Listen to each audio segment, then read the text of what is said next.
जय हिंद दोस्तों। एग्जाम की पॉइंट में एक बार फिर से आप सभी का स्वागत है।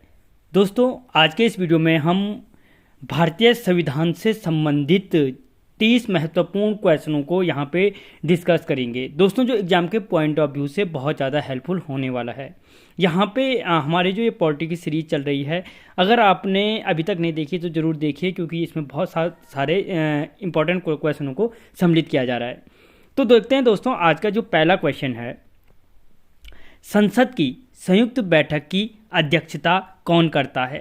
ठीक है, तो जो दोस्तों जो संसद की संयुक्त बैठक की अध्यक्षता कौन करता है, लोकसभा अध्यक्ष करता है। ठीक है, अगला क्वेश्चन, भारतीय संविधान में मौलिक कर्तव्य कब सम्मिलित किए गए। तो दोस्तों, भारतीय संविधान में मौलिक कर्तव्य सम्मिलित किए गए 1976 में, यानी जो 42वां संविधान संशोधन था उसके द्वारा शामिल किए गए थे मौलिक कर्तव्य। 11 मौलिक कर्तव्य हैं और 1976 में 10 मौलिक कर्तव्यों को सम्मिलित किया गया था।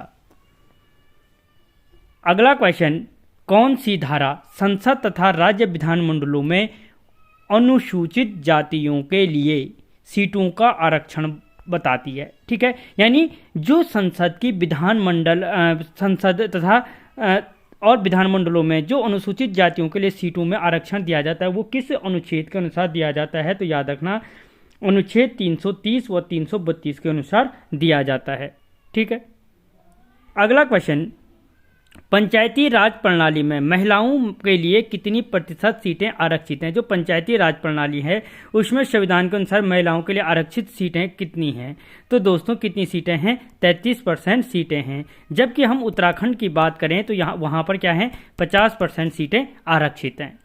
ठीक है, अगला क्वेश्चन, भारत में मंत्रिमंडल सामूहिक रूप से जवाबदेह होता है। जो भारत में मंत्रिमंडल होता है वो सामूहिक रूप से किसके प्रति उत्तरदायी होता है। ठीक है, तो दोस्तों किसके प्रति उत्तरदायी होता है, वो लोकसभा के प्रति उत्तरदायी होता है। कौन सा, मंत्रिमंडल सामूहिक रूप से। और अगर आप तैयारी कर रहे हो तो मुझे ये जरूर बताना व्यक्तिगत रूप से किसके प्रति उत्तरदायी होता है। ठीक है, अगला क्वेश्चन, उच्च न्यायालय के न्यायाधीशों की नियुक्ति करते हैं। जो उच्च न्यायालय के न्यायाधीशों की नियुक्ति कौन करता है। ठीक है, तो दोस्तों जो उच्च न्यायालय के न्यायाधीशों की नियुक्ति कौन करता है, राष्ट्रपति करता है। अगला क्वेश्चन, भारतीय गणतंत्र में किसी राज्य की सदस्यता है। भारतीय गणतंत्र में किसी राज्य की सदस्यता क्या है। ठीक है, तो दोस्तों भारतीय गणतंत्र में किसी राज्य की सदस्यता क्या है, अनिवार्य है। जब क्या है, किसी भी राज्य की सदस्यता होना क्या है, अनिवार्य है। अगला क्वेश्चन, निम्नलिखित में से कौन सा राज्य का घटक नहीं है। ठीक है, तो राज्य का घटक निम्नलिखित में से कौन सा नहीं है, तो सत्ता नहीं। जबकि जनता, भूभाग और शासन ये तीनों क्या हैं, राज्य का घटक हैं। लेकिन जो सत्ता है वो क्या नहीं है, राज्य का घटक नहीं है। अगला क्वेश्चन, धर्मनिरपेक्ष राष्ट्र का अर्थ है। जो धर्मनिरपेक्ष राष्ट्र है का अर्थ क्या है, तो दोस्तों जो धर्मनिरपेक्ष राष्ट्र का अर्थ क्या है, धर्म विरहित राष्ट्र, यानी भारत का कोई भी धर्म नहीं है। अगला क्वेश्चन, भारतीय संविधान को कौन सी विशेष व्यवस्था इंग्लैंड से ली गई है। भारतीय संविधान में होना था कौन सी विशेष व्यवस्था क्या है, इंग्लैंड से ली गई है। तो दोस्तों इंग्लैंड से क्या ली गई है, विशेष व्यवस्था, संसदीय प्रणाली को क्या लिया गया है, इंग्लैंड से लिया गया है। अगला क्वेश्चन, कैबिनेट मिशन योजना के विषय में कौन सा सही नहीं है। अच्छा, नहीं है। ठीक है, तो दोस्तों कैबिनेट मिशन योजना के विषय में सही कौन सा नहीं है, पाकिस्तान की स्वीकृति। ठीक है, कैबिनेट मिशन योजना में क्या नहीं, पाकिस्तान की स्वीकृति सही नहीं। जबकि प्रांतीय समूहीकरण था, संविधान निर्माण का अधिकार था, भारतीय सदस्यों वाला अंतरिम मंत्रिमंडल की गठन इसके द्वारा किया गया था। ठीक है, अगला क्वेश्चन, भारत को वर्ष 1947 में सार्वभौम सत्ता सौंपने की योजना निम्न में से किस नाम से जानी गई। ठीक है, कि जो भारत को वर्ष 1947 में सार्वभौम सत्ता सौंपने की योजना बनाई गई थी उसे किस नाम से जाना जाता है, तो दोस्तों उसे जाना जाता है माउंटबेटन योजना के नाम से। किस नाम से, माउंटबेटन योजना के द्वारा भारत को 1947 में सत्ता को सौंपा गया था।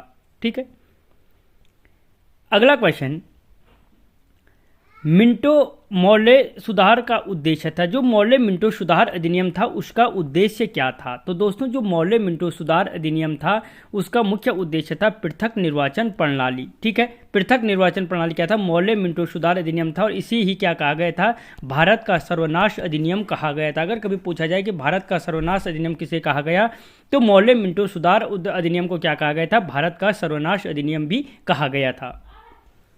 अगला क्वेश्चन, संविधान सभा के अस्थायी अध्यक्ष कौन थे? जो संविधान सभा के अस्थायी अध्यक्ष थे वो कौन थे? तो दोस्तों वो थे सच्चिदानंद सिन्हा को संविधान का अस्थायी अध्यक्ष नियुक्त किया गया था। जबकि अस्थायी अध्यक्ष की बात करें तो डॉक्टर राजेंद्र प्रसाद को संविधान सभा का अस्थायी अध्यक्ष नियुक्त किया गया था।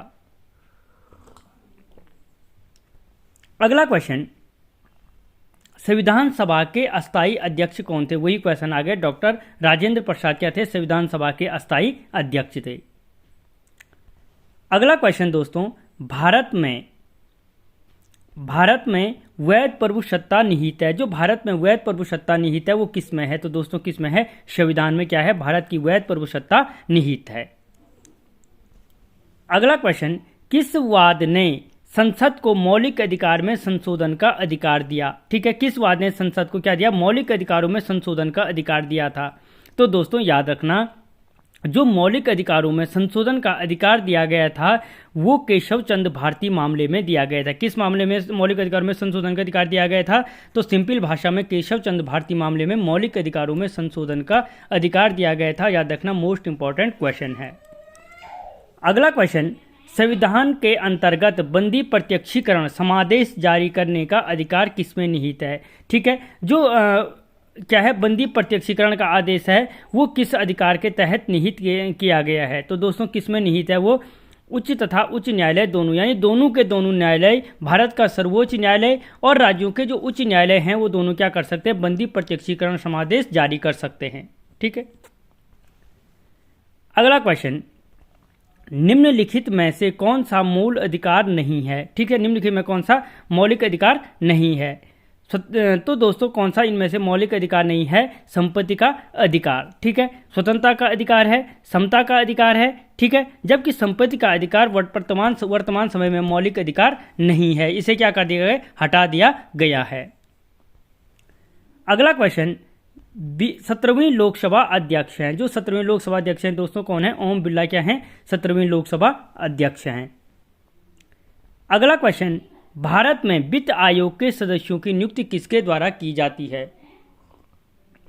दोस्तों जो भारत में वित्त आयोग के सदस्य हैं उनकी नियुक्ति किसके द्वारा की जाती है? तो राष्ट्रपति के द्वारा भारत के वित्त आयोग के सदस्यों की नियुक्ति की जाती है। ठीक है। अगला क्वेश्चन, पांडुचेरी को भारतीय संघ में कब सम्मिलित किया गया? जो पांडुचेरी है, पांडुचेरी को भारतीय संघ में सम्मिलित कब किया गया था? तो याद रखना 1956 में पांडुचेरी को भारत का अभिन्न अंग बनाया गया था। कब? 1956 में।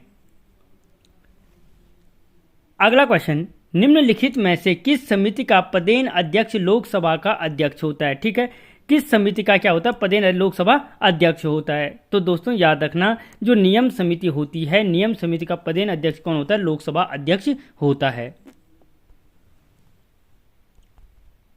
अगला क्वेश्चन, राज्य लोक सेवा आयोग के सदस्यों की नियुक्ति कौन करता है? जो राज्य लोक सेवा आयोग है उसके सदस्यों की नियुक्ति तो कौन करता है दोस्तों? राज्यपाल राज्य के राज्य लोक सेवा आयोग के सदस्यों की नियुक्ति करता है। अगला क्वेश्चन, राज्यसभा कब भंग होती है? ठीक है, तो दोस्तों याद रखना, जो राज्यसभा है वो कभी भी भंग नहीं होती है। ठीक है, इसके हर 2 साल में क्या होते हैं? 1/3 सदस्य रिटायर होते हैं सिर्फ। अगला क्वेश्चन, भारत में मंत्रिपरिषद सामूहिक रूप से किसके प्रति उत्तरदायी होती है? जो भारत में मंत्रिपरिषद है वो सामूहिक रूप से किसके प्रति उत्तरदायी होती है दोस्तों? तो लोकसभा के प्रति होती है। ये क्वेश्चन 2 बार आ गया है। अगला क्वेश्चन, भारतीय संविधान द्वारा मौलिक अधिकार दिए गए। ठीक है, तो जो भारतीय संविधान द्वारा मौलिक अधिकार दिए गए हैं वो क्या है दोस्तों? समस्त देशवासियों को समान रूप से दिए गए हैं। ठीक है, सभी देशवासियों को क्या है? जो मौलिक अधिकार दिए गए हैं वो समान रूप से प्रदान किए गए हैं। अगला क्वेश्चन, राज्य पुनर्गठन आयोग के अध्यक्ष कौन थे? जो राज्य पुनर्गठन आयोग है उसके अध्यक्ष कौन थे? तो दोस्तों उसके अध्यक्ष कौन थे? फजल अली क्या थे? राज्य पुनर्गठन आयोग के अध्यक्ष थे। उससे पहले राज्य को क्या था, 4 श्रेणियों में ABCD में बांट दिया गया था और इसी फजल लिली आयोग के आधार पर इन 4 श्रेणियों को समाप्त किया गया था। अगला क्वेश्चन, राज्यपाल किस अनुच्छेद के अनुसार अध्यादेश जारी करता है? जो राज्यपाल है किस अनुच्छेद के अनुसार अध्यादेश जारी करता है? तो दोस्तों याद रखना, राज्यपाल अनुच्छेद 213 के अनुसार क्या करता है, अध्यादेश जारी कर सकता है। जबकि राष्ट्रपति अगर पूछा जाए तो 123 के अनुसार राष्ट्रपति क्या कर सकता है, अध्यादेश जारी कर सकता है। अगला क्वेश्चन, राष्ट्रपति राज्यसभा में कितने सदस्यों को मनोनीत करता है? ठीक है, तो दोस्तों याद रखना, जो राज्यसभा में राष्ट्रपति मनोनीत कर सकता है कितने सदस्यों को, 12 सदस्यों को मनोनीत कर सकता है। और अगर पूछा जाए कि लोकसभा में कितने सदस्यों को मनोनीत कर सकता है, तो याद रखना 2 सदस्यों को लोकसभा में मनोनीत कर सकता है। ठीक है, तो दोस्तों यहाँ पे हमने कम समय में 30 क्वेश्चनों को देखा। तो दोस्तों आपको क्वेश्चन कैसे लगे मुझे कमेंट बॉक्स में बताना। मिलता हूँ अगले वीडियो में, तब तक जय हिंद।